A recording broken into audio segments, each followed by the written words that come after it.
chasing the dream under Olympic skies. Feel the passion rise, aim for the prize. Heartbeats racing, fire in your eyes. El sueño olímpico, con Higinio Suárez. Olympic dreams, where heroes are made. In this world of gold we won't fade.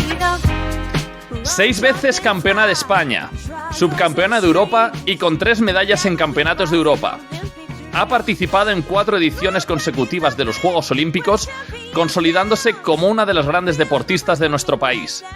Hoy tenemos el placer de recibir en el sueño olímpico a una leyenda del vóley playa en España, Liliana Fernández. Bienvenida, Liliana. Muchas gracias y muchas gracias por la invitación.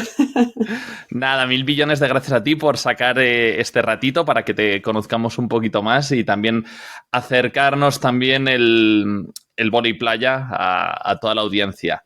Yo encantada.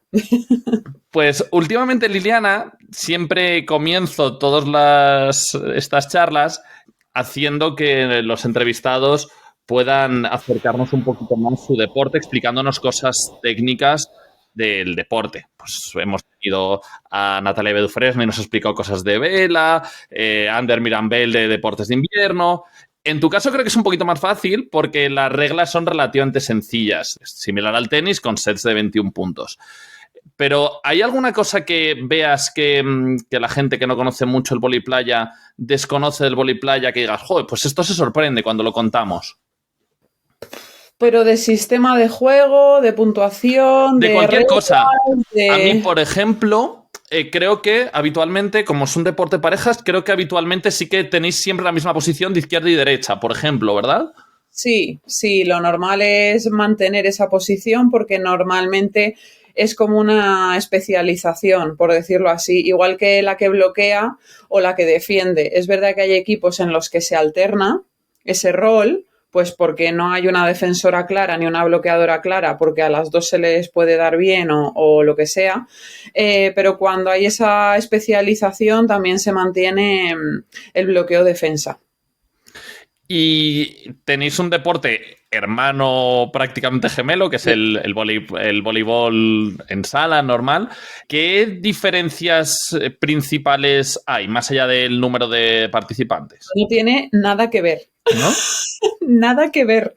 Son deportes diferentes, aunque sí, hay una red en medio, hay jugadores y hay una pelota, no tiene nada que ver.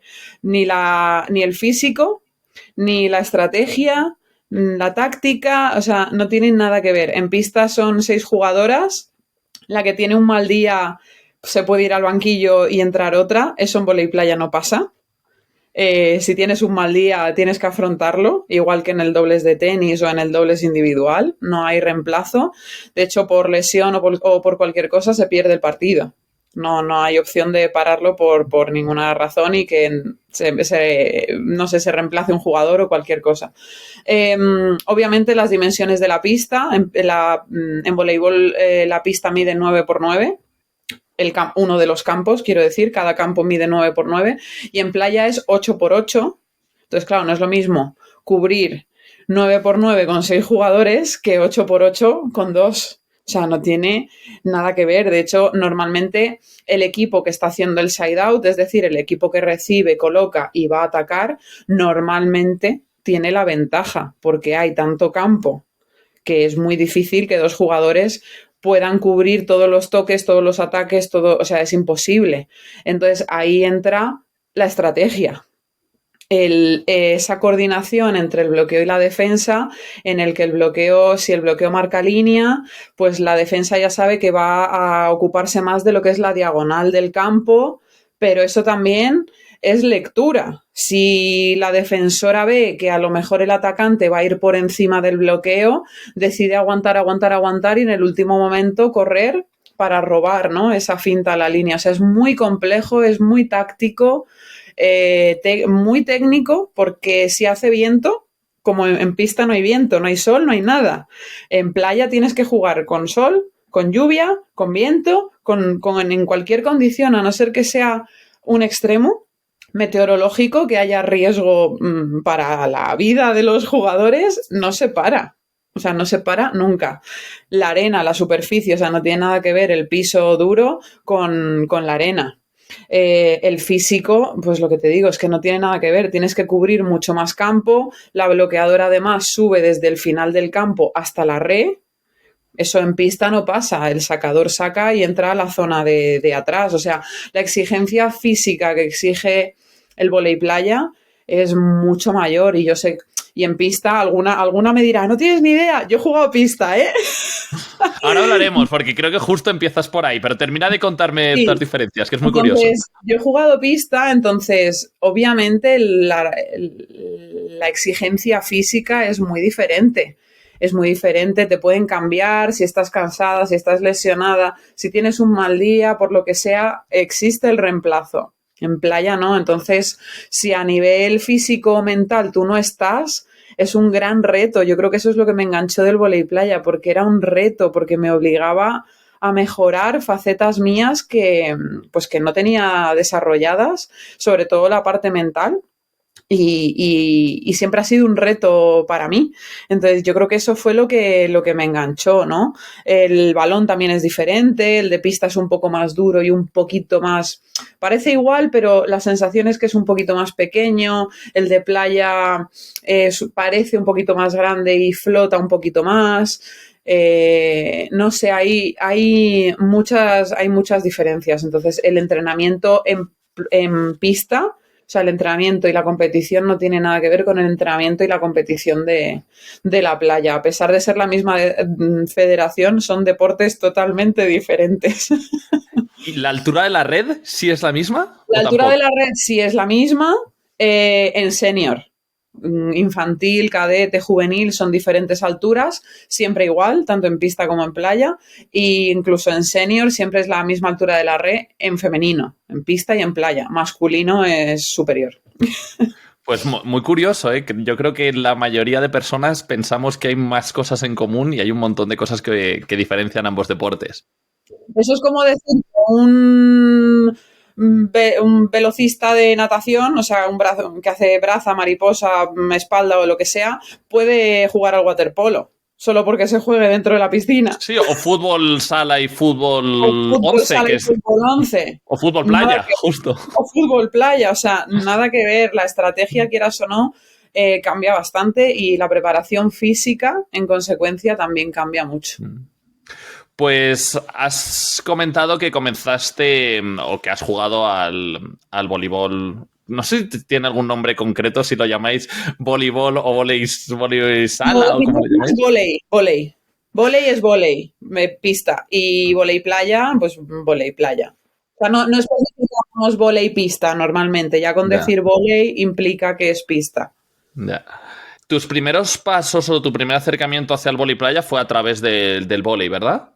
Sí, yo empecé. A mí me vio Pedro Alós, un entrenador del Club Voleibol Benidorm, en su día, en aquel entonces, me vio en unas Olimpiadas escolares de atletismo. Y bueno, y me ofreció probar el vóley y tal. Yo no estaba muy convencida porque a mí me encantaba el atletismo, se me daba muy bien los 100 metros lisos, o el salto de altura, los relevos. Yo era muy física, siempre he sido muy atleta, muy atlética. Entonces a mí siempre me tiró más el atletismo, pero dije, bueno, voy a probar. Me metí en el campamento de verano y dije, bueno, pruebo. Y si no me gusta, pues me vuelvo al atletismo. Y así han pasado pues 25 años. Nunca volví al atletismo. Ese verano fue clave, me enganchó. Hice muy buenos amigos que mantuve durante mis comienzos, ¿no? En ese comienzo en pista y en Benidorm. Y yo creo que esas amistades hicieron que, pues eso, que me decantase por el vóley. Yo desde pequeña, pues eso, estaba en atletismo, estaba en fútbol, estaba en karate, en ballet y en conservatorio. O sea, yo probé todo. Y en ese momento fue probar ese campamento en verano de vóley y lo dejé todo. En septiembre no quise empezar el ballet, el conservatorio, lo dejé todo por el vóley, me enganchó. ¿Cómo sucede esta transición del vóley a la playa? Pues en verdad es algo que se lleva a la par. La liga de pista va de septiembre a abril, mayo, más o menos, y entonces en mayo, junio, pues bajamos a la playa, porque no hay nada, no hay liga, no hay nada, y por seguir jugando, pues bajábamos a la playa. Entonces, digamos que fue una combinación siempre, desde que empecé, de pista y playa. O sea, realmente no hubo una transición, fue una combinación desde el principio. ¿Qué pasa? Que normalmente, si te empiezas a especializar o te empieza a ir bien, que te llaman para concentrarte en la permanente de chicas o de chicos, ¿no? La Federación Española, en la selección permanente, pues ya te decantas más por la pista o en mi caso sí que es verdad que estuve unos meses en la permanente para un mundial escolar y tal, pero hay algo que no me terminaba de enganchar. Y en 2004, perdón, me llegó la oferta de aquí, del CETD de Tenerife, que era un centro de especialización y tecnificación deportiva. Y me vine a probar, me vine un par de semanas, después me quisieron llevar a Brasil, a un training camp ya más preparado, un mes, más formal todo. Y ahí fue cuando la pista, el club me hizo elegir. Mira, Liliana, no, o sea, estás en un sitio y en otro. Yo además, en ese momento, no sé si todavía, creo que era mi último año de juvenil, entonces estaba con el juvenil y con el senior. Porque algunas juveniles nos pasaban con el senior para completar la plantilla y para ir aprendiendo y bueno, pues cogiendo un poquito de experiencia. Y no lo dudé, en cuanto me pusieron en esa tesitura, mi madre me apoyó, me dijo: Liliana, vete, prueba, porque tu casa va a estar aquí, nosotros vamos a estar aquí, así que ve, prueba, y si no te gusta, te vuelves, no te preocupes. Y gracias a ella me decidí, porque yo estaba acojonada, con perdón. O sea, mi idea de vida a los 17, 18 años era, yo no quería estudiar fuera, yo pensaba estudiar en la Universidad de Alicante, al lado de mi casa, lo que fuese, y jugar a pista, vóley, y poco más. O sea, esa no tenía grandes aspiraciones en ese sentido. Pero fue recibir esa oferta de la playa, del centro aquí en Tenerife y tal, y se me despertó algo. Y con el apoyo de mi madre me vine. Fue duro porque el cambio fue muy grande. Con 18 años, salirte de casa. Menos mal que mi madre me había enseñado bien. Vivir sola, ¿sabes? Porque no era una residencia como tal, eran pisos. Con un tutor que nos vigilaba, pero al final vivíamos solas en un piso y los chicos solos en su piso, y ¿sabes lo que te quiero decir? Entonces, pues bueno, fue un cambio bastante grande junto con empezar la universidad, que además elegí una carrera porque no me dio entrar para medicina, entonces dije, bueno, entro en biología y después hago un año y salto a medicina, porque me gustó mucho la biología en bachiller, pero qué va, o sea, eso...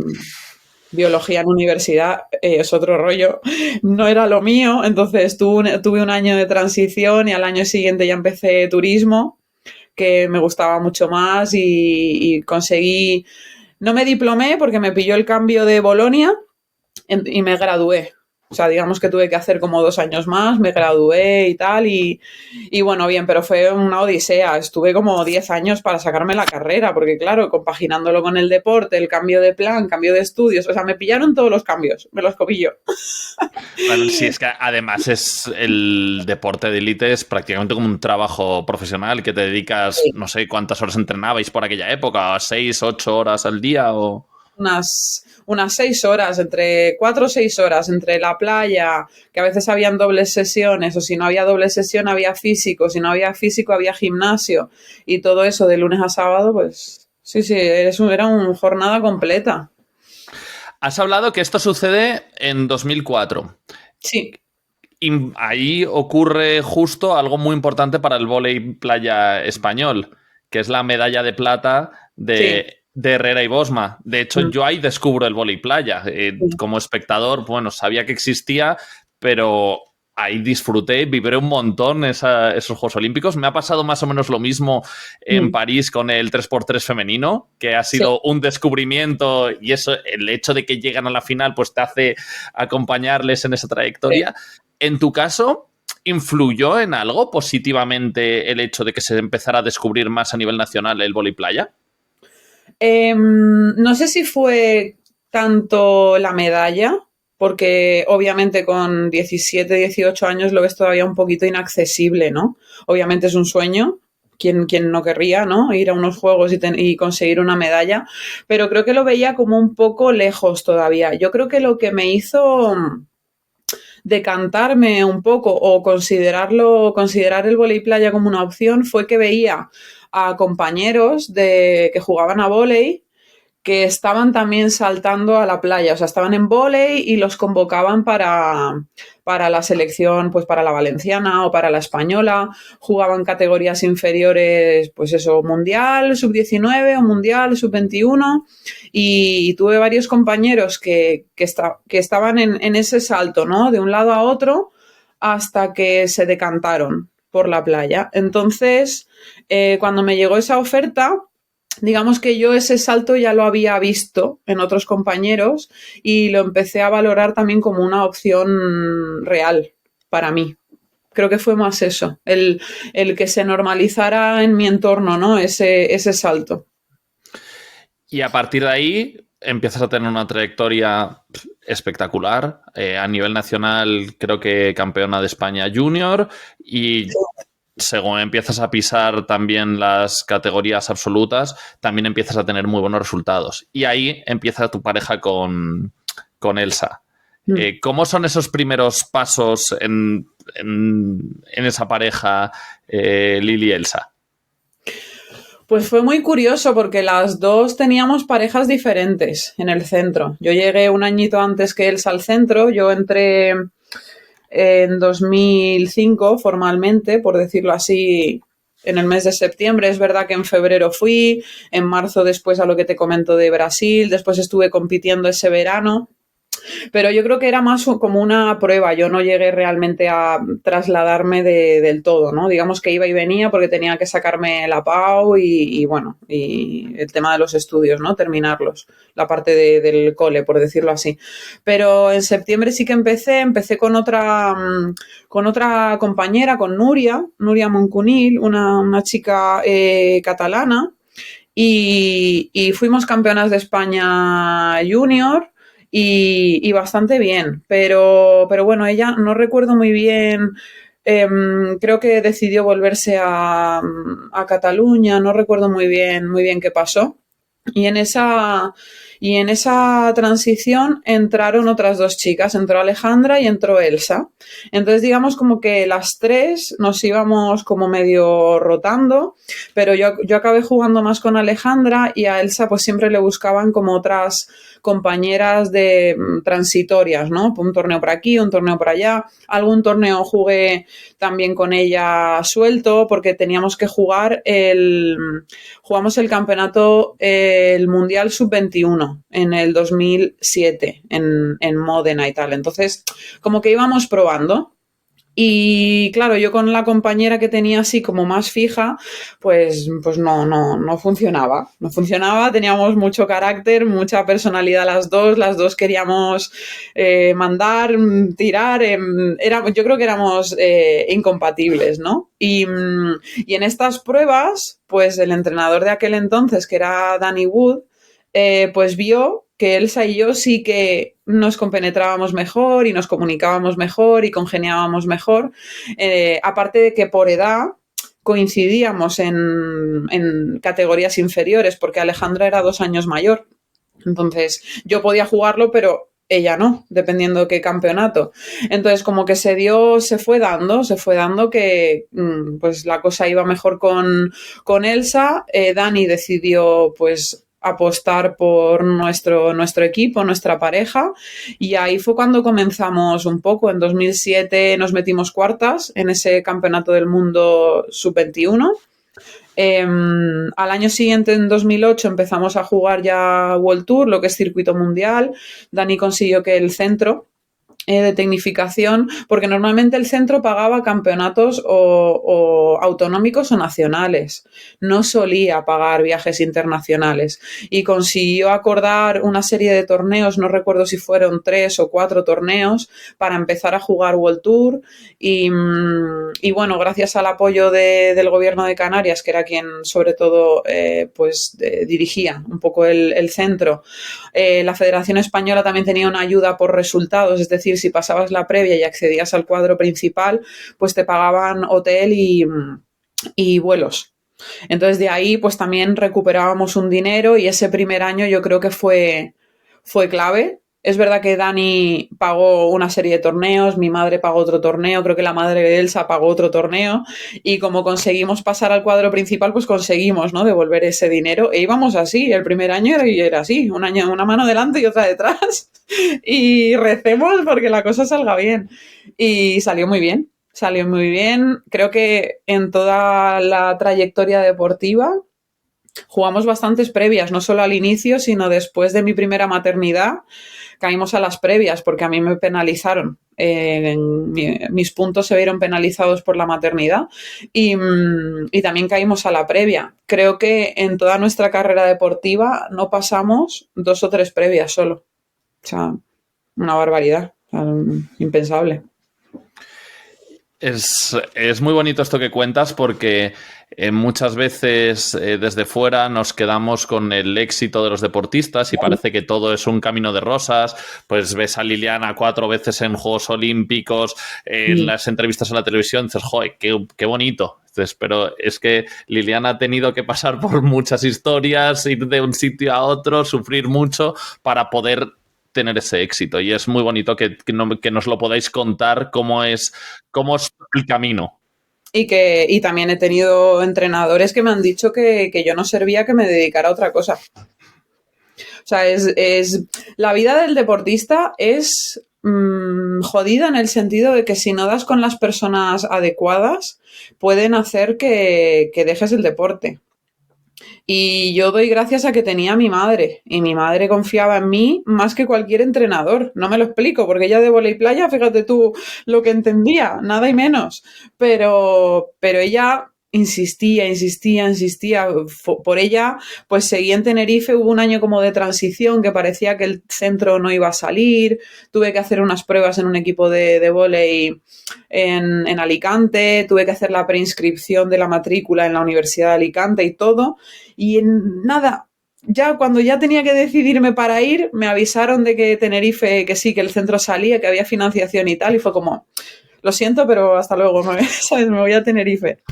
O sea, me tiraba muchísimo la playa, pero he pasado muchísima incertidumbre, perder partidos a punta pala, querer retirarme muchísimas veces, tener que luchar, pues eso, con personas que a lo mejor han estado en tu entorno de manera temporal, pero que al final te marca, porque ¿quién eres tú para decir que yo no sirvo?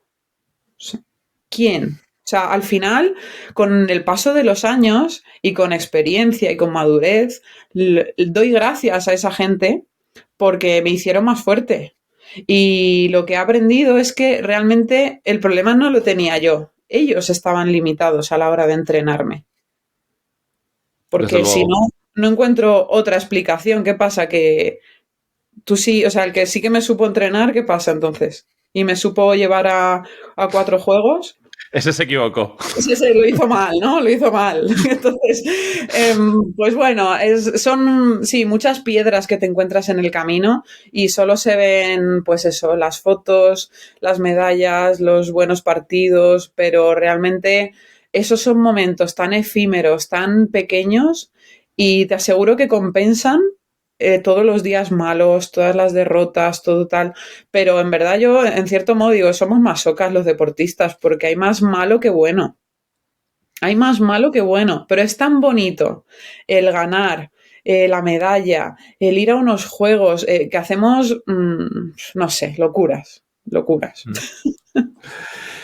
Volviendo a tu carrera, empiezas a jugar con Elsa Mm, y ya, pues si empecéis en 2007, en 2009 ya sois campeonas de España, sí, que lo sois 6 veces seguidas. sí, sí. No sé si volverá a ocurrir que alguna pareja sea 6 veces consecutivas campeonas de España. Bueno, creo que Campisi y Lozano, antes que nosotras, no sé si fueron 4 o 5 veces campeonas de España. Y se aproximan ahí a tus primeros juegos, Sí, Londres. Siempre sin hablas con saberlo. muchísimo cariño de Sin Londres. saberlo. ¿Cómo que sin saberlo? No. O sea, era un sueño para nosotras ir a unos juegos, pero realmente estábamos empezando en el circuito mundial. 2008 fueron esos torneos sueltos que te comenté. 2009 sí que es verdad que ya se nos acabó el centro. Y fue un año duro, fue un año de transición, porque ya no, el centro era sub-23 y nosotras ya nos pasábamos por edad. Entonces nos tuvimos que meter en pista un año o unos meses, una temporada. Y estuvimos, pues eso, de septiembre a marzo jugando en pista aquí en un club de Tenerife, en el Cuesta Piedra, que nos ayudó muchísimo, la verdad. Fue Dani el que hizo la gestión, nos ficharon a las dos para tenernos a las dos en el equipo, porque nos quedábamos sin casa, nos quedábamos sin dinero, nos quedábamos sin todo. Entonces nos hicieron pues ese favor de ficharnos. Obviamente no éramos mancas. Bueno, sobre todo él se lo hizo bastante mejor que yo en pista. Eh, pero, pero eso, nos dieron casa, nos dieron un sueldo, nos facilitaron a partir de marzo el compaginarlo pista y playa, ¿no? Para poder preparar ese 2010 en la playa, porque firmamos 2009-2010, esa temporada. Y fue un año duro, porque físicamente no paramos. Pasamos de playa, del año 2009 de playa, a pista, más pista a principios del 2010 y después saltamos a playa otra vez. O sea, físicamente fueron un par de años bastante, bastante duros. Y lo que te digo, fue bastante bien. Éramos novatas en el circuito mundial. Nos medíamos pues con las mejores. Entonces, claro, pasar una previa era ganar 3 partidos al principio, ¿eh? Ahora ya hace años que las previas son a 2 partidos y ya está porque cerraron el cuadro.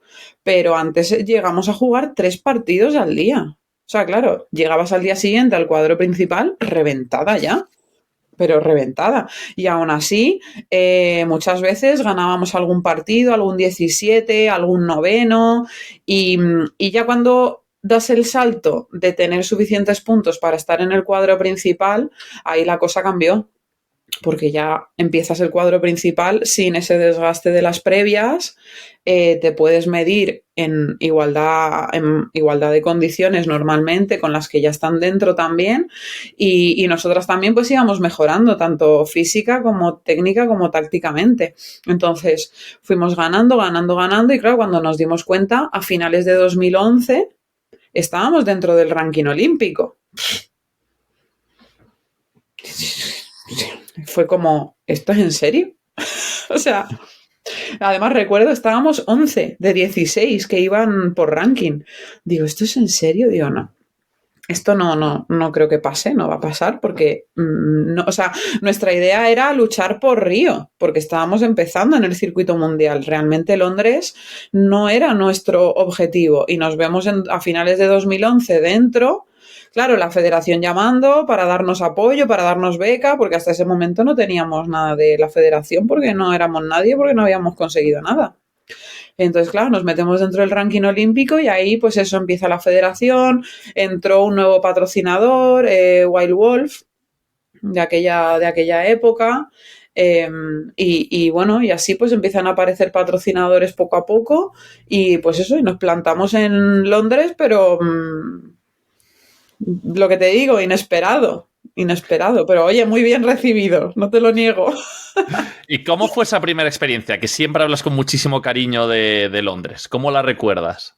Hombre, es que muy especial. Date cuenta que yo desde que vi unos juegos en la tele, que no sé cuáles fueron, yo tendría 7, 8 años.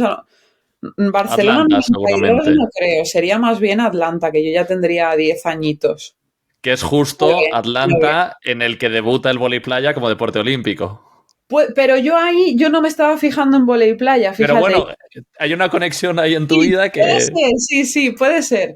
Pero no, yo ahí recuerdo, pues eso, me fijaba en Gervasio de Fer, me fijaba en David Cal. O sea, miraba otros deportes, básicamente, nada que ver con el mío. Me acuerdo de Yago Lamela. O sea, no sé, empiezo a ver referentes en otros deportes que yo digo, jolín, si ellos están ahí, yo quiero, ¿sabes? Yo quiero. Y fue ahí cuando me hizo un clic y supongo que me influenció a la hora también de decidirme por la playa, ¿no? La pista, el vóley pista... había sido olímpico en Barcelona 92, pero porque éramos país organizador y tienes la plaza por eso. Y no lo veía como una opción real para yo poder ir a unos juegos. En playa tampoco, cuidado. Pero no sé, lo veía más individual, veía que podía depender más de mí, ¿no? Y me apasionó y me llamó más. Entonces, claro, verme en el sueño que yo había tenido de niña, o sea, todo lo que pueda, o sea, se me quedaba grande por todos lados, o sea, flipando en la Villa Olímpica, en el comedor, en el gimnasio, me hice una foto con Kobe Bryant, vi a Usain Bolt, no sé, por primera vez pues vi a Pau Gasol, vi a... ¿Rafa estuvo en Londres? Creo que no, creo que Rafa se lesionó porque iba a ser el abanderado y al final fue en Río. Pero bueno, empiezas a ver a deportistas que normalmente los ves en la tele, o como a las desincronizadas, recuerdo de verlas en el pasillo ensayando, ¿sabes? La coreografía y cosas que vives que es que eso no lo vives en ningún otro momento, porque tú estás en tu mundo del vóley playa. Y tú lo que conoces es pues la burbuja del vóley playa, pero los Juegos Olímpicos, o sea, es todo multiplicado por 10, magnificado. Entonces, claro, es una experiencia única que solo se puede vivir en unos juegos. Yo intentaba explicárselo a Paula de cara a París, pero es que digo, Paula, es que lo tienes que vivir. Es que por más que yo te cuente, por más que yo te explique, es que el espíritu olímpico existe, o sea, esa energía positiva de los deportistas entrenando y deseándote suerte para el partido y que te pregunten cómo estás es una energía que no se puede explicar, se tiene que vivir y es única, o sea, es única. Yo no he vivido eso en ninguna otra competición.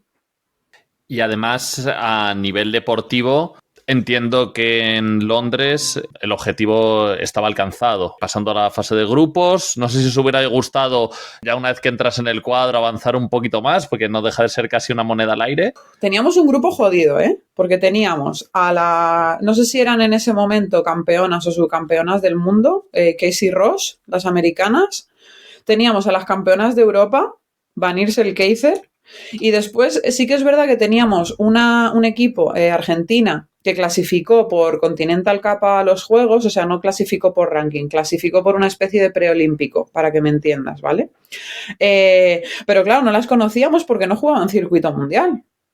Y las argentinas pues hablaban, o sea, no eran fáciles, eran un equipo peleón. Después nos las encontramos muchas más veces y nos hicimos amigas, pero eran tocapelotas, ¿entiendes? Entonces, teníamos un grupo muy jodido, eran nuestros primeros juegos y encima nos tocaba para debutar las campeonas de Europa, que es como, pues venga, vale, pues nada, pa'lante. Que sea lo que Dios quiera, ¿sabes? Yo me recuerdo en el túnel, antes de entrar a la pista central, esperando a que nos anunciaran. Es verdad que hacía frío, pero no estaba temblando el frío, estaba temblando de los nervios. O sea, estaba tan nerviosa que me temblaba todo el cuerpo. Todo el cuerpo. Y el primer set fue un desastre. Nos ganaron 21-15 y mi sensación, no sé lo que se vio, pero mi sensación fue, digo, no sabemos jugar. Digo, se nos ha olvidado jugar. Pero es verdad que arrancamos el segundo set, arrancó la lluvia, empezó a llover y cambió la dinámica del partido. Se nos empezó a dar de cara, empezamos a hacer bien el side out, empezamos a cogerlas en bloqueo defensa, ganamos ese segundo set y ganamos el tiebreak 15-11, 15-12, algo así. sorpresa, o sea, sorpresivo por completo. Debut con victoria. La verdad que, ahora que lo pienso, creo que debutar en unos juegos con victoria, creo que lo he hecho en todos. Y Contra campeones de Europa, además. campeonas de Europa. En Río nos tocó República Checa, que también eran un buen equipo. En Tokio nos tocó Keizer, o sea, la holandesa que fue campeona de Europa que me enfrenté en Londres, con Mepeling, que también fue campeona de Europa, pero no eran las vigentes. O sea, con un equipo holandés también muy fuerte. Con Paula contra Italia en París, contra Menegatti y Gotardi, así en el tie break también súper ajustado. Es empezar la competición con el pie derecho. Y tengo la suerte de decir, no me había parado a pensarlo, pero ahora que me lo has preguntado, empezar con debut en unos juegos es una pasada, porque te cambia, te asegura, en cierto modo te asegura casi pasar de grupo y es una tranquilidad para los siguientes partidos. Sí, que lo has hecho en tus 4 juegos, has pasado en los 4. Es una pasada, sí. Termina Londres y no hemos hablado de que justo el mes anterior venís de hacer ya medalla bronce, en tu primera medalla en campeonatos de Europa, pero en el siguiente, vamos, en ese ciclo olímpico que va hasta Río, pues seguís siendo un rodillo en el campeonato de España y se empieza a acercar Río, que era el primer objetivo que teníais cuando empecéis a competir. Sí.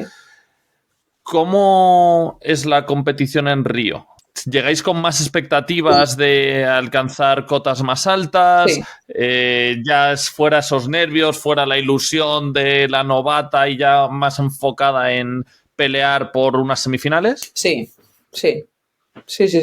Yo recuerdo Río, además físicamente llegamos muy bien, técnicamente ya habían pasado pues 4 años más desde que empezamos, tácticamente también, ya nos habíamos empezado a medir con los mejores equipos, con muchos estábamos ya de tú, a otros los ganábamos, porque siempre hay algunos equipos que se te dan mejor, peor, y cuando ya le tienes la moral comida, cuando siempre ganas, pues ese equipo ya empieza con una losa encima y viceversa, cuando hay con un equipo con el que siempre pierdes, quieras o no, aunque tú mentalmente intentes hacer el esfuerzo de que no te afecta, que es un partido nuevo, un día nuevo, da igual, empiezas con una losa de decir, ¿perderé otra vez?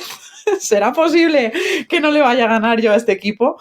Entonces, eso te puede pasar a ti o le puede pasar al rival, ¿no? Entonces, ya íbamos con toda esa experiencia, con todo ese bagaje. Nos tocó un grupo complicado también, porque nos tocaban Ágata Bárbara, que venían de ser campeonas del mundo, nosotras, República Checa, que clasificó por Continental Cup, y Argentina, que clasificó por ranking en Río. O sea que las argentinas que habían clasificado por preolímpico ya en Río clasificaron por derecho. Es verdad que no eran las mismas, una sí, la otra no, pero eran, pues eso, 2 chicas un poquito más bajitas que nosotras, la bloqueadora de la misma altura que la defensora, que apenas pasaba las manitas, pero eso, peleonas, incansables. Ese carácter argentino también. Carácter argentino, sí. Y teníamos un grupo jodido. Entonces, claro, empezamos contra Argentina. Creo que empezamos contra Argentina, sí, no contra República Checa. Y ese partido, el último partido que jugamos contra ellas, lo perdimos. Entonces ya entrábamos con esa tensión de decir, oye, cuidado, porque podemos perder. Y encima en unos juegos. Entonces entramos aquí, con el cuchillo entre los dientes, a por todas. Ganamos ese primer partido, después ganamos a las checas y después nos medíamos contra, claro, las campeonas del mundo y favoritas a medalla en esos juegos también. Y ganamos ese partido. Porque, claro, estoy convencida que a ellas les pudo la presión de que eran favoritas contra nosotras. Claro, Brasil, España, o sea, no hay color. En casa. No hay color. A priori, si tú hablas de nacionalidades, ¿no? Hablas de países. Pero claro, Río, una de ellas además era del propio Río, de allí, si no de esa playa, de la de al lado, de Copacabana, o sea, de allí. Estaba jugando en su casa.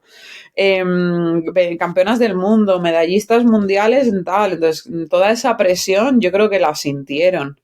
Que no le quita mérito a nuestra estrategia y a cómo jugamos, que lo hicimos súper bien y ganamos ese partido y claro, fue como maracanazo en Brasil de Lili Elsa y tal, todavía me acuerdo de eso del maracanazo, ¿no? Y sí, y estábamos preparadas. O sea, ahí fue cuando nos creímos de decir, estamos aquí y vamos a por todas porque pasamos como primeras de grupo.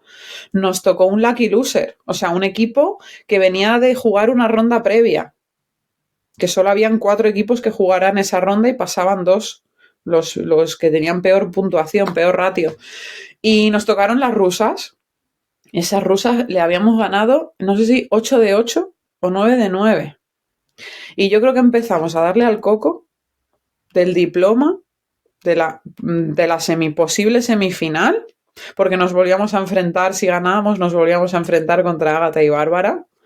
¿Y por qué no? O sea, ¿por qué no? Yo creo que empezamos a darle al coco y eso no, esa inexperiencia de ser las favoritas en rondas eliminatorias nos pesó a nosotras. Y Justo yo lo que, recuerdo lo que os había beneficiado en la fase de grupos, que era la presión que la tenían en las rivales, ahora la presión la tuvisteis vosotras. Sí, porque era un equipo contra el que no habíamos perdido nunca y perdimos en los juegos. Además, en un partido en el que yo recuerdo yo no jugué en mi máximo nivel. Ellas hicieron lo que tenían que hacer, ellas jugaron muy bien. Pero es verdad que a mí me pudo la presión, yo no jugué suelta, no jugué libre mentalmente, por decirlo así, yo creo que nos pudo la presión y se perdió. Y yo creo que esos juegos eran los que estábamos preparadas para poder hacer algo más. Y se quedó en un intento fallido. Bueno, pero también toda la experiencia que vivisteis, ganar a las brasileñas en su casa, tiene... Sí. Hay muchas veces, hablábamos antes de las cosas ingratas que tiene un deportista, muchas veces parece que se miden por un resultado, cuando creo que en el fondo nunca va a haber un resultado bueno para ningún deportista, porque al final sois todos muy ambiciosos. Me imagino que incluso a Rafa Nadal le gustaría haber ganado más, y fíjate que lo ha ganado todo. Ya que lo ha ganado todo, sí. Entonces siempre queréis un escalón más y yo creo que con la perspectiva del tiempo aprendes a valorar lo que has conseguido, no lo que no has conseguido, sino, oye, valoro lo que he conseguido, que no es fácil plantarte ahí. No. Y además, hasta el que queda plata, pierde. Sí, sí, desde luego. O sea, los únicos 2 que acaban ganando un partido en la competición son el oro y el bronce. El resto de equipos, el 80%, 90% de los equipos, hasta el que gana medalla de plata, pierde. Y el que gana medalla de oro tiene que seguir ganando medalla de oro porque si no es una decepción. Y llega algún momento que no la gana. Sí, sí. Entonces, obviamente que... Pero sí que es verdad que cuando eres más joven, yo también valoraba muchas veces el campeonato o los campeonatos por los resultados. Y conforme he ido cogiendo años, experiencia y bagaje, al final lo que importa es el camino. Es cada competición, cada partido que has jugado, cada país que has visitado, la gente que has conocido. O sea, yo ahora mismo no me acuerdo de los resultados de todos los torneos. Me acuerdo de las medallas, sí, obviamente, me acuerdo de las medallas. Pero donde no he conseguido medalla, creo que no me acuerdo del resultado, me acuerdo de lo que he vivido en ese torneo. Entonces, es súper importante el camino. El camino es que es mucho más importante que el objetivo final del resultado, porque al final del torneo en el que he ganado medalla, recuerdo la medalla, pero no suelo recordar mucho más.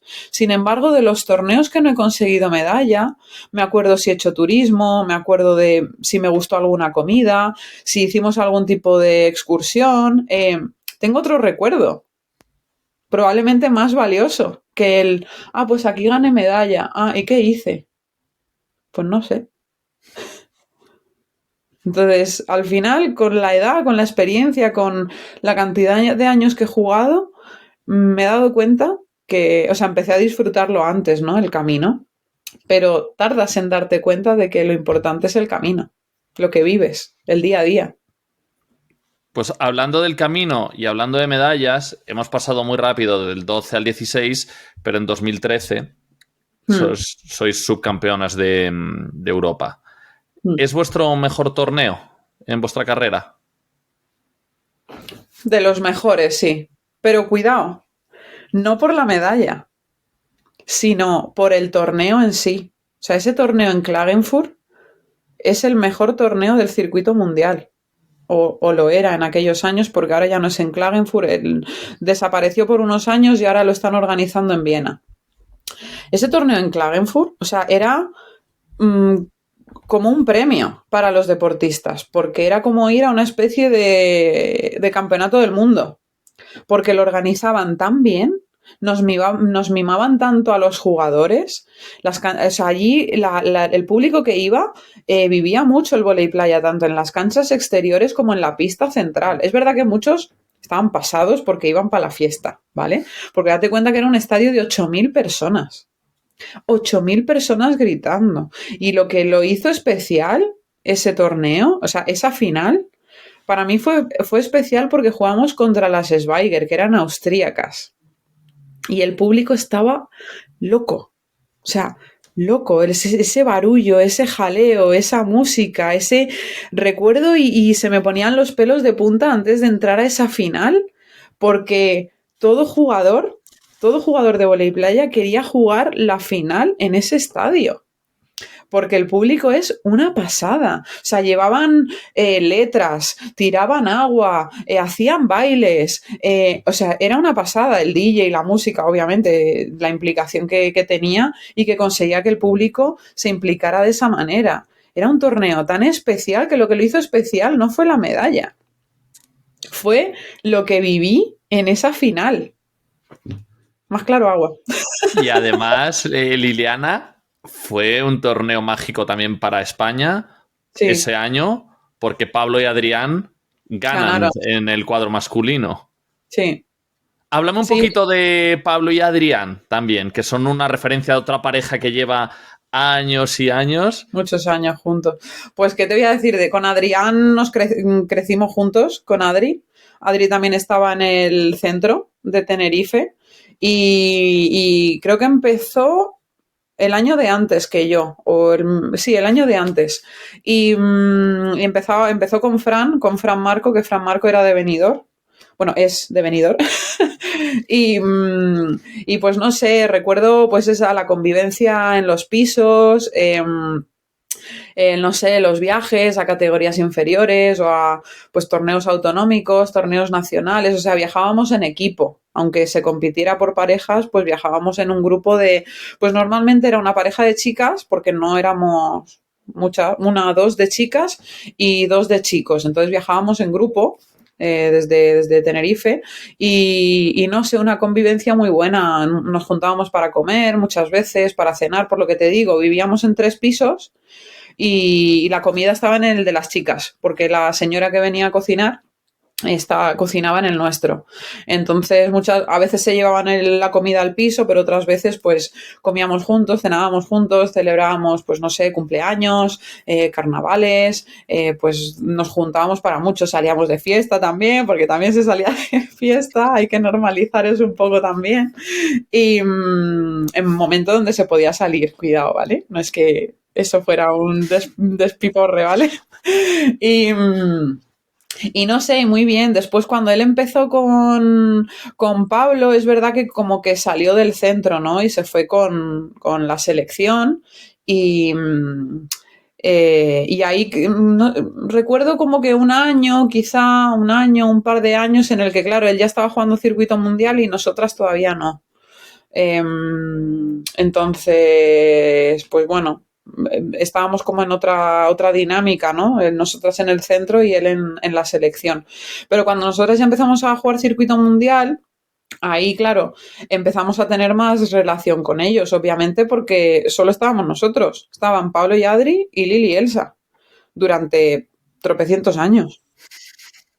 Entonces, pues muchas veces quedábamos para comer, no, porque era más difícil por el horario de los partidos y tal, pero recuerdo que en las cenas muchas veces nos escribíamos, ellos siempre querían bajar a última hora, porque como buenos españoles, pues eso, cenábamos los últimos, pero nosotras muchas veces intentábamos adelantar el horario porque lo que nos queríamos era meter en la cama e irnos a dormir y nos fuimos metiendo en el horario europeo de cenar, pues eso, 8:30.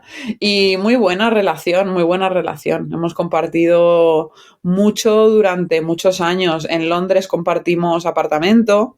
Ellos estaban con Sixto y nosotras con Dani.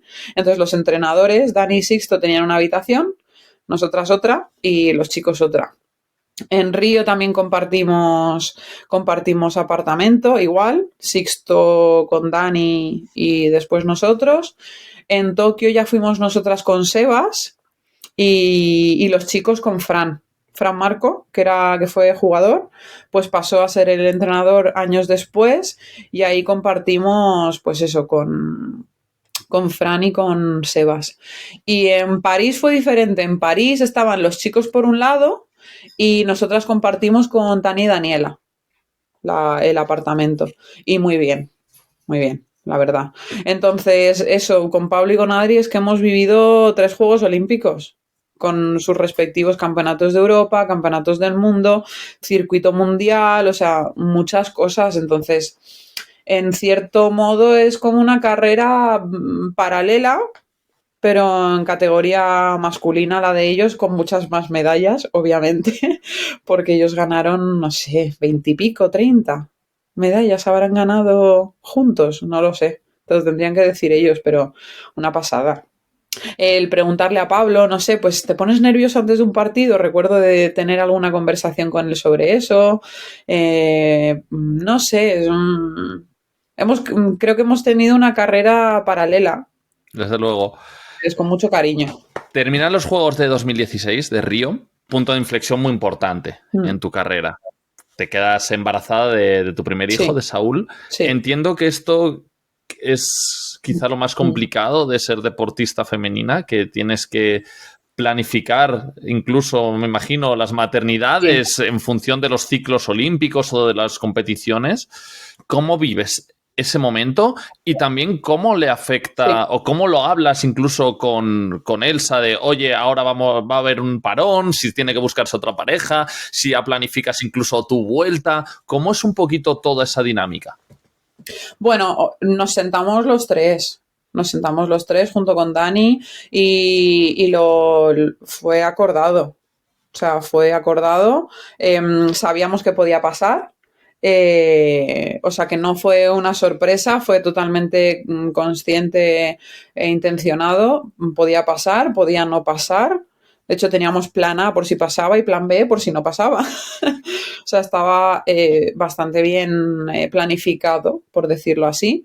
Al final me llegó, me quedé embarazada y entonces pues Elsa tuvo que jugar con diferentes compañeras, llegó a jugar hasta con 3 compañeras, jugó con Amaranta, jugó con Ángela y jugó con Paula también.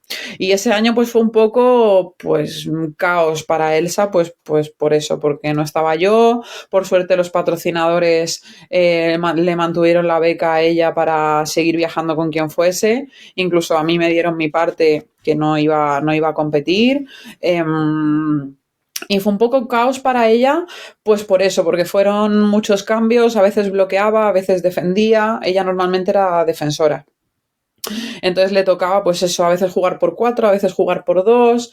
Entonces fue un año, por lo que ella me contó, porque después obviamente le pregunté y estuvimos hablando y tal, y le enseñó mucho porque tuvo que, como era la que también más experiencia tenía, pues aprendió a dar un poco más de información, a dirigir un poquito más, ¿no? A tener que tomar decisiones, a tener que coger pues un poco las riendas, ¿no? Y pues eso, comunicarse con otro tipo de compañeras, con otro carácter, ni mejor ni peor, simplemente pues diferente, que tienes que aprender a comunicarte. Y nada, así es como me lo transmitió ella. Fue duro porque, pues, por eso, por lo que me dijo ella, que me echó de menos, que parece ahí que me estoy echando yo flores, pero bueno, me lo contó ella, que me echó de menos y tal. Y bueno, pues sí nos volvimos a juntar pues con muchísimas ganas, obviamente. En tu lado salió entonces tal cual lo planificasteis y tu recuperación incluso creo que también fue muy buena y Sí. más o menos si lo hubieras podido escribir lo que pasó cuando tenéis esa reunión, Sí, se cumplió más o sí. menos, ¿no? En tu lado. Sí, sí, en cierto sentido fue bastante rápido, porque también veníamos de Río, en ese momento estaba el Zika, entonces es verdad que nos tuvimos que hacer unas analíticas, mi marido y yo, por si acaso, porque claro, eso podía afectar al bebé, el tema del Zika, en la forma del cerebro, creo recordar, o algo así, que había malformaciones. Y al salir los dos negativos, pues a partir de ahí lo intentamos y nada, y en un par de veces pasó y me quedé embarazada. Pero es verdad que tenía mucha incertidumbre porque no sabía cómo iba a ir el embarazo, no sabía hasta qué punto podía entrenar, hasta qué punto podía apretar, hasta cuándo iba a poder entrenar, por quién me tenía que dejar aconsejar. O sea, fue bastante duro en el sentido de que era algo nuevo. Algo nuevo, no estaba en mi zona de confort para nada y tuve que ir pues averiguando sobre la marcha. Decidí pues eso, tener una revisión mensual con un ginecólogo por fuera de la seguridad social. Por la seguridad social tienes unos controles pero son muy limitados y yo si quería seguir entrenando a diario necesitaba que alguien me hiciera un seguimiento más exhaustivo. Y entonces gracias a este ginecólogo que me dio las pautas para entrenar, para no pasarme, eh, tanto en el gimnasio como en la playa, junto con las revisiones y todo. Él también después me derivó a una fisio especialista de suelo pélvico. A raíz de ahí, pues claro, cuando ya di a luz ella me derivó a hipopresivos, porque son súper importantes para recuperar el suelo pélvico, porque yo tengo que saltar. Entonces, mi suelo pélvico tiene que volver a estar como estaba antes del parto o mejor. Entonces tuve que trabajar mucho los hipopresivos, pero es lo que te digo, fue que fui averiguando, incluso le pregunté a Kerry Walsh, triple campeona olímpica, cómo hizo ella, porque ella estaba embarazada en los 3 juegos que ganó, estaba embarazada. Entonces, ¿a quién mejor que preguntarle que a ella? Le pregunté a ella, le pregunté a María Clara, que también era una jugadora brasileña que no fue a ningunos Juegos Olímpicos, pero fue muy buena en el circuito mundial, ganó muchas medallas con su hermana Carolina. Y también le estuve preguntando consejos para ver si coincidía con la información que a mí me estaba llegando. Y fue duro también, digo, hostia, y si Elsa lo empieza a hacer bien con cualquiera de las 3 compañeras que tiene y no quiere jugar conmigo, y si yo no me recupero, si yo no vuelvo a jugar bien, o no puedo, si mi hijo, si no puedo dejarlo con el papá por la circunstancia que sea, si no puedo volver, o sea, toda esa incertidumbre fue jodida. Salió muy bien, pero fue jodida. Sí, me imagino. Si parece incluso que nos quedamos con lo más evidente, que es, oye, los 9 meses del embarazo y tal, y es lo que tú dices, hay muchísimas cosas detrás Hay de mucho una más. preparación física o con quién dejas al bebé, tal. Hay millones de cosas que influyen. No son solo No, 9 meses en los que no vas a poder competir al más alto nivel. ¿no? Y la federación que tampoco recogía ningún tipo de cláusula, los patrocinadores tampoco tenían ningún tipo de cláusula para el embarazo, entonces claro, al final es un salto al vacío que te puede salir bien o te puede salir mal. Yeah. Y tuve la suerte que me salió bien, pues porque tanto la Federación como el Consejo Superior de Deportes me apoyaron, nos apoyaron. La UCAM, Proyecto FAIR, Evil Eyewear, que son las gafas, en ese momento Suar Díaz, más adelante con el segundo embarazo Iberdrola. Es que solo tengo palabras de agradecimiento para todos ellos porque la UCAM estuvo en mis 2 embarazos, Proyecto FAIR estuvo en mis 2 embarazos, o sea que cuando se hacen las cosas mal hay que decirlas, pero cuando se hacen las cosas Desde bien luego. hay que agradecer y hay que premiar que a pesar de no haber nada escrito, vamos, se portaron de 10, de 10. Desde luego. Y vuelves a competir, volvéis a tocar metal en 2019 en el Campeonato de Europa, que volvéis a ser medalla de bronce, y encaráis los Juegos de Tokio, los raros Juegos de Tokio 2020-2021. Y después de esos Juegos, por lo que he conocido de ti, es tu peor momento, porque ocurren un montón de cosas, se juntan. La primera es que se retira Elsa. Sí. Bueno, yo ya... A ver, perdona que te vuelva para atrás, tengo que volver Claro, a rebobina lo que quieras. Tengo que rebobinar. En 2019, después de la medalla que tú comentas del Campeonato de Europa, se juega un preolímpico. Un preolímpico que se inventó la federación, o sea, aparte de las plazas continentales de África, Sudamérica, Oceanía y tal, se inventan otra plaza y nos fuimos a jugar a China por esa plaza olímpica con éramos 20, 24 equipos, no recuerdo cuántos equipos era, pero era un torneo inventado que solo existió ese año, ni existió antes ni ha existido después, o sea, se lo inventaron para Tokio. ¿Por qué? No lo sé. Vamos, por competir, por rodar y bueno, ya que estamos ahí, pues a ver si se nos aparece la Virgen. Y se nos apareció la Virgen. Ganamos la plaza ahí, en ese preolímpico. No clasificamos por ranking, aunque estábamos dentro por ranking, no clasificamos por ranking, clasificamos por ese preolímpico en China, en Haiyan. Ahí empieza el COVID. Y ahí, cuando nos quedamos sin competir, es como que nos corta el ritmo. Nos corta por completo el ritmo de competición. Los torneos que jugamos en 2021, cuando se reanuda la competición, porque en 2020 apenas se jugó Campeonato de Europa y poco más, en 2021 empieza el circuito mundial con burbujas, con mucha mascarilla, mucho protocolo, mucho tal. No damos una. Jugando fatal, pero fatal. Y yo estoy segura de que a mí me afectó, por un lado, la retirada de Elsa, obviamente me generaba muchísima ansiedad, y la enfermedad de mi madre se juntó con eso, y yo tuve ahí 1 año, 2 años muy malos. Muy malos, muy malos, y ahí están los resultados. O sea, el año en el que se retira Elsa es nuestra peor temporada desde que empezamos. O sea, nuestra peor temporada no es empezando cuando tú dices, no, bueno, estás empezando. No, la última.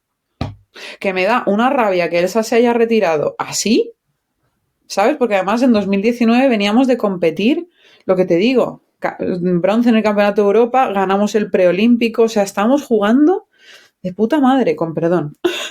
Y terminar así un año tan malo después de Tokio, y además Tokio también lo jugamos mal. Ganamos el partido contra las holandesas, estoy convencida porque les teníamos comida la moral, por la historia que teníamos con este equipo, que en las grandes citas caía de nuestro lado, porque fue también un 16-14 con un bloqueo así al final, o sea, muy peleado, muy ajustado. China nos da un repaso, Estados Unidos nos da un repaso. Pasamos de grupo de milagro, y después jugamos contra Canadá y lo mismo, o sea, mal, jugando mal. Ganamos el partido que teníamos que ganar para pasar de grupo y para hacer el 9º, pero la sensación de esos juegos fue muy mala. Y tras todo eso, sí, Elsa se retira, mi madre está enferma, me vuelvo a quedar embarazada, y mi madre no llega a conocer a Oliver, a mi segundo hijo. Y fueron 2 años muy malos, muy malos. Yo no sabía qué hacer. De hecho, es verdad que ahí ya Paula me había contactado. Yo le había dicho que sí, pero en el fondo digo, quiero seguir porque no me quiero retirar, pero la verdad no sé si de coco yo estoy preparada para afrontar esto, porque tenía 2 niños, o sea, un recién nacido. Yo no sabía si mi marido iba a poder hacerse cargo como se hizo cargo de Saúl, porque son 2 al final, y él tiene su trabajo y él tiene sus cosas y su vida también, sus aspiraciones, y la vida familiar giraba en torno a mi vida deportiva. Entonces no sé, había algo, yo quiero pensar, es verdad que mi madre me dijo, bueno, inténtalo, Inténtalo y si después no puedes, pues no pasa nada. Y fue el no decepcionarla a ella, supongo, el no rendirme. ¿Sabes? Que ella siempre, en esos momentos de transición, de dudas, de tal, ella siempre, inténtalo, sigue, inténtalo. Ese empujoncito. Y ese empujoncito ella ya no estaba ahí para decírmelo, pero yo sí que lo tenía aquí. Y yo creo que lo hice más por ella que por mí. Fíjate lo que te digo. Es o quizá tu mayor victoria en tu carrera, haberte repuesto a ese mal momento, haber sacado esa fuerza, casi no física, sino mental, y haberte venido arriba de ese mal momento y llegar a París y haber podido cerrar tu ciclo profesional, deportivo. Yo creo que en cierto modo el vóley playa me ha ayudado a sobrellevar la pérdida de mi madre, sí. Porque mi madre siempre estuvo en toda mi vida, en general en mi vida, ¿no? Pero ella se implicó mucho en mi vida deportiva. Ella ha viajado conmigo a campeonatos. O sea, ha venido a Portugal, estuvo en Eslovenia, estuvo en Viena, estuvo en Hamburgo. O sea, ella ha viajado conmigo a muchos torneos. Entonces, mi vida deportiva yo tampoco la entiendo sin mi madre, ¿sabes? Sobre todo en esos momentos claves, ¿no? De transición que pueden ser decisivos. Entonces yo creo que el seguir con esa rutina de entrenar, viajar, competir, familia, entrenar, viajar, competir, familia, me ayudaba a estar en cierto modo conectada a ella, porque es lo que ella hubiese querido. Y bueno, no sé, en cierto modo sigo trabajando, ¿eh? La pérdida todavía, pues porque mi madre me marcó mucho y en cierto modo, para mí retirarme del vóley playa es como una segunda despedida de ella. Entonces, está siendo duro todavía a día de hoy. Se nota lo importante que es para ti tu madre. No me voy a poner a contarlo, pero seguramente o la has nombrado más o menos en el mismo veces que a Elsa. Y eso dice todo. Y con ella no has compartido playa, por así decirlo, no habéis competido. O sea, que se nota que es muy, muy importante y una protagonista en tu carrera sin haber competido contigo. Es que ella me empujó en todo momento. En cualquier problema que yo tenía, ella me apoyaba o se enfrentaba a quien tuviese que enfrentarse para defenderme o para, ¿sabes? O sea, ella era más que una madre. Era mi amiga, era mi consejera, era todo. Entonces, sí. Si alguien ha sido decisiva en mi carrera, en que yo no en la parte deportiva, sino el que lo siga intentando, el no rendirme, en buscar ayuda psicológica, los valores, el no dejar nada a medias, todo eso es ella. O sea, si yo soy así es por ella. Bueno, lo bonito es que eso sí que lo puedes transmitir, esos valores. Tienes además ahora 2 candidatos para recibir todos esos valores. Así que aunque se apague la vida deportiva, lo que te ha transmitido tu madre, eso sí que no se acaba, eso lo vas a poder seguir cultivando. Estoy en ello, ahí peleando con 2 hombres, porque no es lo mismo una niña que un niño, ¿eh? Yo tengo 3, pero niñas. 3, madre mía, suerte. Cuando lleguen a la adolescencia ya verás. Ya tocará. Pues te repones y encaras el ciclo de París. Bueno, me repongo, no me llego a reponer. O sea, yo, de hecho, en 2023 yo estuve hablando mucho con mi psicóloga porque tenía muchos altibajos, no era capaz de controlar mis emociones en los partidos y no sabía por qué era, o sea, era algo inconsciente y probablemente era porque yo pospuse el duelo. Cuando mi madre falleció, yo acababa de dar a luz, 3 semanas.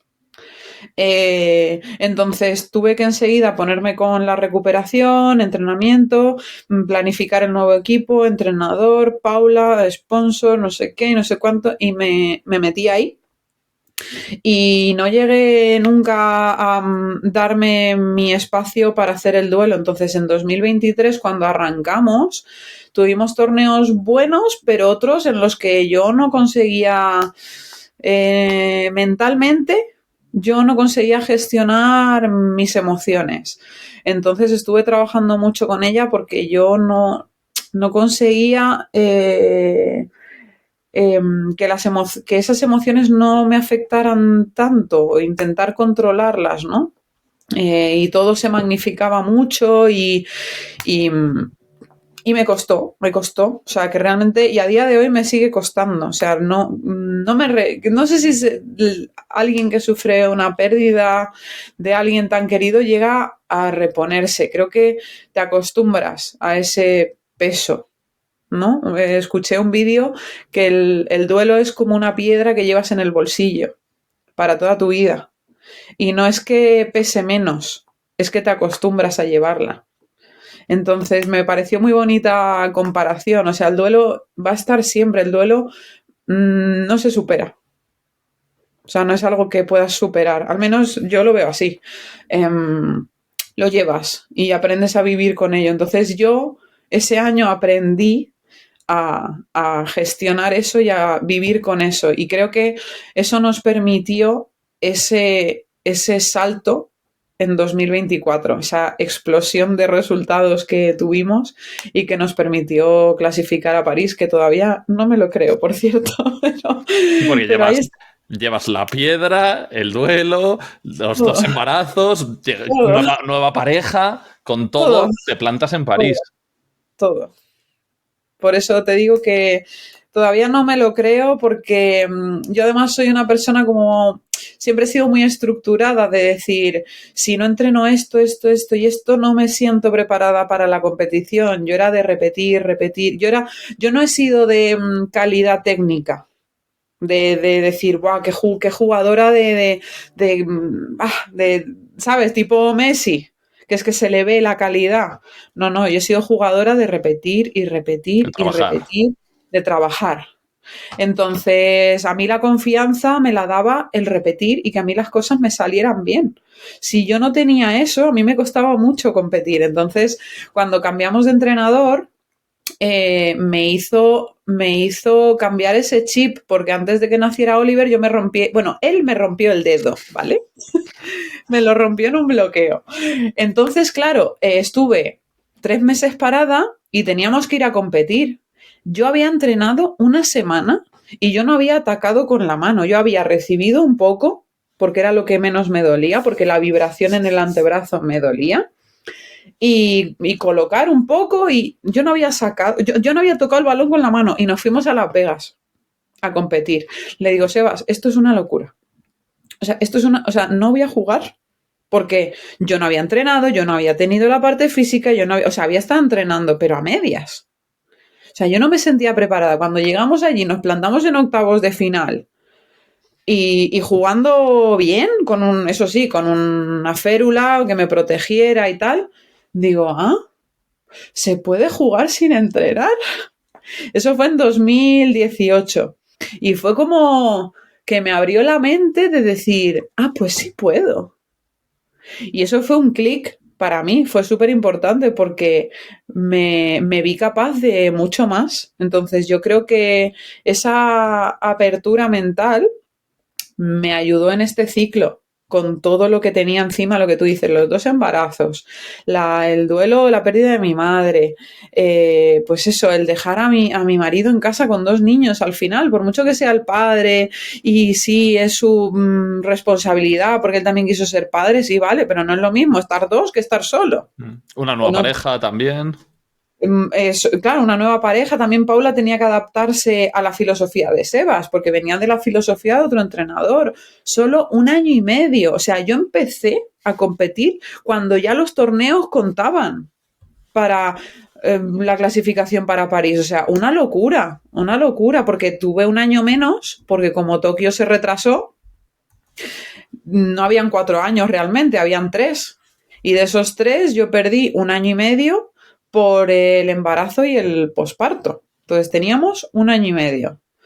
Y la verdad, 2023 fue normal. Yo simplemente, mi aspiración era retirarme feliz del vóley playa. O sea, quería disfrutar el camino, disfrutar cada partido y despedirme pues con una sonrisa. Ese era mi objetivo. Yo le decía a Paula, Paula, no cuentes con los Juegos de París. No, es muy difícil. De la última plaza habíamos 10 equipos. 10 equipos para una plaza. Porque las demás, o sea, tendríamos que conseguir medalla, medalla, medalla para recortar a las que ya estaban por ranking. O sea, realmente accesible. Teníamos la última plaza y éramos 10 equipos luchando por esa plaza. O sea, yo, Paula, olvídate. Pero es verdad que empezamos y un quinto, y otro quinto, y otro quinto, y otro quinto. Y empezamos a recortar a base de quintos. Y llegó un momento en el que era real, era una opción real. Pero yo seguía diciéndole a Paula, Paula, no, olvídate, no. Y yo estoy segura de que en todos esos...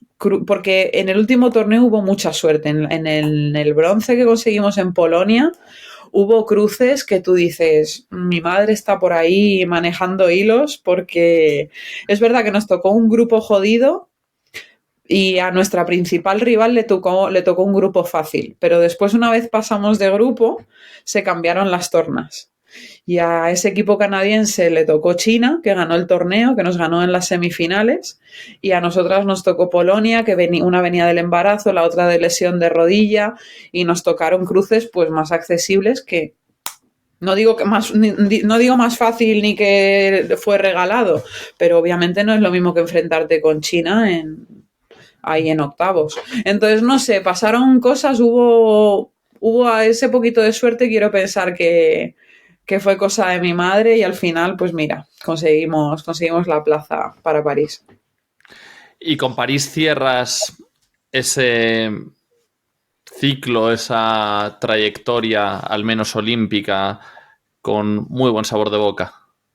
Hombre, sí, obviamente. La iba a cerrar igual de feliz, porque habíamos conseguido muy buenos resultados, había conseguido congeniar muy bien con Paula para el poquito tiempo que teníamos, medalla en el Future de Madrid, medalla en Polonia, el bronce, ¿sabes? Volver a ganar una medalla de World Tour antes de retirarme, pues jolín. Es como, bueno, soy una veterana, pero todavía puedo dar guerra, ¿no? Y me iba a retirar igual con buen sabor de boca, pero es verdad que, jolín, en París, con la Torre Eiffel ahí, con 13.000, 14.000 personas, pues obviamente fue súper especial con mi marido, con mis hijos ahí, Saúl, el pobre que me dibuja una medallita después del último partido y tal, en plan, no estés triste. No sé, fue muy especial, muy especial. ¿Y qué siguientes pasos tienes pensados? Bueno, pues de momento, obviamente, el siguiente ciclo olímpico ya no. O sea, no voy a ir a Los Ángeles. No. Ya el cuerpo me pide estar más en casa, estar más en familia. Es verdad que no me he desvinculado de entrenar o intento no, ¿sabes? Seguir conectada, ¿no? A los entrenamientos, seguir estando activa, pero no, algo mucho más pausado. Ya los viajes me costaba ya mucho, porque sabía el esfuerzo que estaba haciendo mi marido por otro lado y son muchos años, son ya desde los 17, 18 años viajando, son 20 años, son muchos ya. Entonces el cuerpo ya, los dolores también, pues las caderas con los embarazos, pues no vuelven a ser las mismas y ya tenía bastantes dolores, tenía que pasar mucho por el taller, como decía Pablo, llamaba taller al fisio. Y tenía que pasar mucho por el fisio y ya se notaban los embarazos, se notaba la edad y bueno, pues eso. ¿Y tienes pensado lo que quieres hacer si pasarte a entrenar algún equipo o quieres ya aparcar la playa y... No, para mí el vóley playa va a ser mi refugio, mi pues eso, mi refugio, algo a lo que recurra cuando necesite desconectar. No quiero que siga siendo mi trabajo, quiero que sea mi momento para mí, poder usarlo para divertirme, para desconectar. Y el hecho de entrenar, tendría que seguir viajando. O sea, un entrenador que no viaje, porque sí, es que es un circuito mundial. O sea, no, entrenar a nivel nacional no existe. O sea, no puedes vivir de ello. La única opción sería eso, entrenadora internacional, y no es algo que me haya planteado. Tampoco sé si, o sea, creo que podría enseñar mucho porque yo he pasado mucho. Por lo que te digo, no he sido una jugadora talentosa, he sido una jugadora trabajada. Entonces, creo que podría ayudar pues a esas jugadoras, esas niñas o niños que vienen de abajo, que a lo mejor no son talentosos, pero que están dispuestos a trabajar como estaba dispuesta yo, ¿no? Si tenía que estar 4 horas en la playa, estaba 4 horas en la playa repitiendo. Porque a mí eso me daba seguridad. Entonces, probablemente podría aportar mi granito de arena, pero a día de hoy no es una opción. Bueno, En un ya futuro, sí. seguro que el camino te pone en un sitio donde puedas transmitir muy bien todos esos valores que se pueden transmitir en un montón de facetas distintas, no necesariamente en una red de una playa. Sí. Pues Liliana, siempre cierro estas charlas le reservo la última pregunta al último invitado. Te lo comentaba un poco fuera de cámaras, aunque no te he desvelado quién era. No. Te lo voy a poner directamente sin decirte quién es, porque se presenta él mismo. Vale. Y nada, aquí lo tienes. Vale. Hola Lili, ¿qué tal? ¿Cómo estás? Aquí Paco Cubelos, ¡Hombre! piragüista subcampeón del mundo y olímpico como tú. Y me gustaría preguntarte qué se siente cuando tienes a tu hijo animándote desde la grada en los Juegos Olímpicos. Si no recuerdo mal, en Londres y en Río aún no había nacido tu hijo, por supuesto. Y en Tokio, bueno, pues por las medidas de la pandemia no pudimos llevar a nuestros familiares a que nos apoyaran, ya que no estaba permitido el público. Así que me gustaría que nos contaras qué se siente al tener a tu hijo tan pequeñito animándote de la grada y a tu esposo también, por supuesto. Fuerte abrazo. El señor Cubelos. Ahí le tienes. Sí, hombre, lo conozco, pues más de 10 años, porque creo que empezamos a la par como becados, deportistas becados de la UCAM, o sea, lo conozco casi como a mi marido. Ahí anda. Pues mira, pues antes te adelantaba un poquito eso, que París fue especial porque estaba mi familia. Y jolín, no lo pude ver en directo, animar, pero es verdad que mi marido me contaba cómo se ponía, cómo reaccionaba, ¿no? Sobre todo Saúl. Oliver no creo que se haya enterado de nada, pero Saúl sí, Saúl con 7 añitos disfrutó un montón. Animaba un montón cada vez que hacíamos un punto, en plan, bien, mamá, vamos. Y cuando las otras hacían el punto, abucheaba, decía, ¡buh! ¡Muy mal! Así que no tenía término medio, o animaba muy bien o animaba para mal. Pero eso lo vivió muy intenso, pero me alegro porque yo creo que en eso es muy yo, ¿no? Tengo que intentar encauzar esa parte negativa, como me pasó a mí, esa parte perfeccionista y exigente, pero fue súper especial. De hecho, tengo una foto que me hizo una antigua compañera que estaba en la organización, pero era jugadora, y me hizo una foto con ellos en la grada, y de hecho es la única foto que tengo con ellos en el estadio, en las escaleras del estadio, y un recuerdo súper bonito y súper especial. Espero que Saúl recuerde que su mamá fue deportista y que Saúl, pues eso, pudo vivir, entró conmigo a la Villa Olímpica, ha visto todos mis partidos en directo en París, y espero que lo guarde como un recuerdo bonito porque era mi sueño. Yo, de hecho, les compré el vuelo para Tokio y no pudieron venir, y era como una espinita que tenía, ¿no? Porque mi madre me vio en Londres, mi hermano me vio en Londres, mi marido vino a Río, pero a Tokio no los pude llevar por lo que dice Paco del COVID y tal. Y para mí clasificar para París fue quitarme esa espinita de decir, quiero que Saúl se acuerde que su madre fue deportista, ¿no? Y que me haya podido ver competir. Así que súper especial. Pues Liliana, millones de gracias. He disfrutado un Una montón. hora y media. Madre Un mía, montón, una hora y ¿eh? media. Creo que de momento llevas el récord de duración. No me extraña, con lo que me gusta hablar, no me Yo extraña. encantado, ¿eh? He disfrutado muchísimo. Creo que ha sido uno de los episodios donde más se han podido ver las tripas del deporte, todas las cosas buenas, las malas, los procesos psicológicos, los procesos físicos, compañeros. Creo que nos has enseñado un montón de cosas. Y eso que me he saltado las lesiones. Porque esa es otra parte de las lesiones, el cómo te afecta a nivel mental, cómo tienes que rehabilitar, o el trabajo psicológico, todos los cuadernos que tengo ahí guardados con mis rollos, o con mis trabajos, o con mis... habría mucho que contar, esto no da para una hora. Hay muchísimo y eso es lo que trato de que salga en estos episodios, que no se quede la gente con, pues eso, con la medalla o con la no medalla o con el fracaso, que nos encanta muchas veces etiquetar de éxitos o de fracasos, sino poder enseñar el camino. Y contigo nos lo has enseñado de una manera espectacular, así que Liliana, darte las gracias y espero que tus siguientes pasos los disfrutes tanto como tu trayectoria deportiva y sea tan exitosa.